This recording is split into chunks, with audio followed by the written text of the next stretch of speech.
Hello there, this is Nick, the owner of the Budget Blinds in Blairsville, Georgia. I am currently at Norman Window Fashion's factory and showroom in Dallas, Texas. Now I'm taking this video because I want to show you something that's really interesting. This here is a motorized honeycomb shade. Now we've probably all seen a motorized honeycomb shade. Some of us may actually have some motorized honeycomb shades, but this one is a little unique and I wanted to show it to you. So as the shade is sitting in the mid-drift or kind of the 50% mark, we're going to go ahead and have the shade start moving down, and I want to show you something. The remote control to the shade is right over here, and I'm going to go ahead and have the shade start moving. And as that shade starts to go down, I'm going to stick my hand out here and stop the shade. Now the shade's going to touch my hand and it's going to raise up a few inches, and then it's going to pause into place. This is an obstacle obstruction sensor. As that shade is going down, if you have a young child, a pet, a piece of furniture, something that maybe he has kind of in the opening of the window, and as that shade comes down and touches it, it stops and it moves up a few inches and pauses into place so you can remove that obstruction.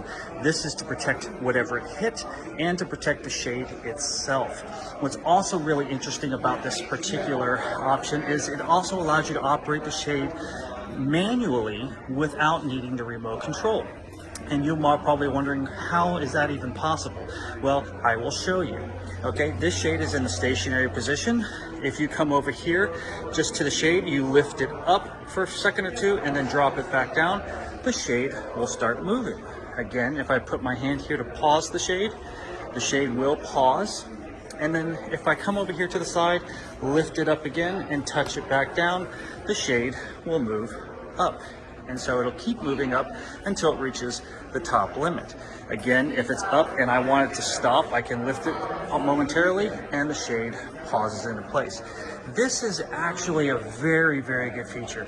Besides the fact of the obstacle obstruction, to make sure that the shade doesn't get damaged or whatever the shade is hitting doesn't get damaged. But this is really, really nice if you ever, one, momentarily lose your remote control, or two, if it's something where the remote control happens to be in another room or maybe on the opposite side of the room, and on this particular time of day, you're just too lazy and you just don't really want to walk over there, you can still walk up to your shade and operate your shade. Really cool feature, really good on safety. Please, if you have any questions about this, ask us. We would love to discuss this with you more.